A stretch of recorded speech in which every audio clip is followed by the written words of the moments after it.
Hello बच्चों, let's see this question. The question says the coefficient of thermal conductivity of copper is 9 times that of steel. तो copper का जो thermal conductivity है वो steel से 9 गुना है. तो यहाँ पर हम डायग्राम बना लेंगे. डायग्राम हमारा ये रहा. ठीक है. अब हम यहाँ पर देख रहे हैं कि कॉपर का जो हमारा थर्मल कंडक्टिविटी है वो स्टील के 9 गुना है. तो स्टील का थर्मल कंडक्टिविटी मान लेते हैं के है, तो कॉपर का थर्मल कंडक्टिविटी हमारा 9 टाइम्स के हो जाएगा. तो हमें क्वेश्चन में आगे हम पढ़ते हैं कि in the composite cylinder cylindrical bar as shown in the figure, what will be the temperature at the junction of copper and steel.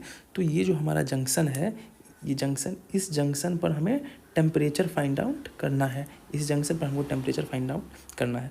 तो हम इस क्वेश्चन का पहले की कॉन्सेप्ट लिख लेते हैं. तो इस क्वेश्चन का हमारा जो की कॉन्सेप्ट है वो है हीट करंट. हम इस क्वेश्चन को हीट करंट के कॉन्सेप्ट से सॉल्व कर सकते हैं. Heat current. अब हीट करंट क्या होता है, इसका फॉर्मूला होता है dq/dt is equal to K which is thermal conductivity into A which is area और into temperature difference which is T1 minus T2 upon distance between them which is length L. अब इस diagram इसमें हमें इसका distance दे रखा है which is यहाँ से 18 सेंटीमीटर है यहाँ तक और यहाँ से हमारा 6 सेंटीमीटर यहाँ तक. ठीक है. अब हमें इस क्वेश्चन में ये सीरीज में कॉपर और स्टील को लगाया गया है. तो जब भी कोई मटेरियल सीरीज में लगा होता है तो उसके थ्रू पास होने वाला हीट करंट जो उसके थ्रू पास होने वाला होता है उतना ही हीट करंट उससे बाहर भी आता है. तो इसके लिए यहाँ पर कॉपर और स्टील के थ्रू जो हीट करंट होगा वो इक्वल होगा. तो हम इस दोनों के कारण हीट करंट निकाल के उसको इक्वेट कर देंगे और हमें टेम्परेचर फाइंड आउट हो जाएगा. देखिए हम क्वेश्चन को कैसे करते हैं.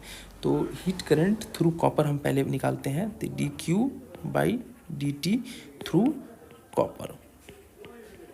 तो ये हमारा होगा थर्मल कंडक्टिविटी हमारा 9K है. एरिया हमारा दोनों का एरिया सेम होगा तो एरिया हम ए ले लेते हैं.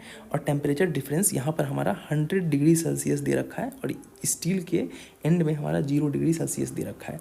तो हम मानते हैं कि टेम्परेचर जो है हमारा हायर पोटेंशियल से लोअर पोटेंशियल की तरफ फ्लो करता है.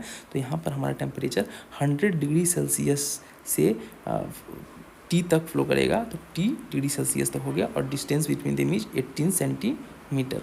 अब हम heat current through steel find out करेंगे. अब हीट करंट थ्रू स्टील जो हमारा होगा वो होगा थर्मल कंडक्टिविटी विच इज़ के. तो के टाइम्स एरिया दोनों का बराबर है तो ए. और यहाँ पर हमारा थर्मल इसका टेम्परेचर होगा क्योंकि करंट हमारा इस साइड फ्लो कर रहा है तो ये हमारा हायर पोटेंशियल है, ये हमारा लोअर पोटेंशियल है.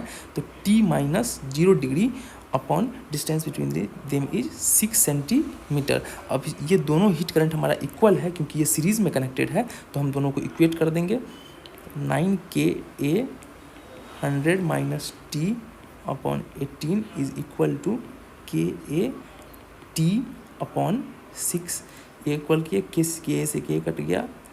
18 3 3 जा 9. ये हो जाएगा 300 minus 3T is equal to T.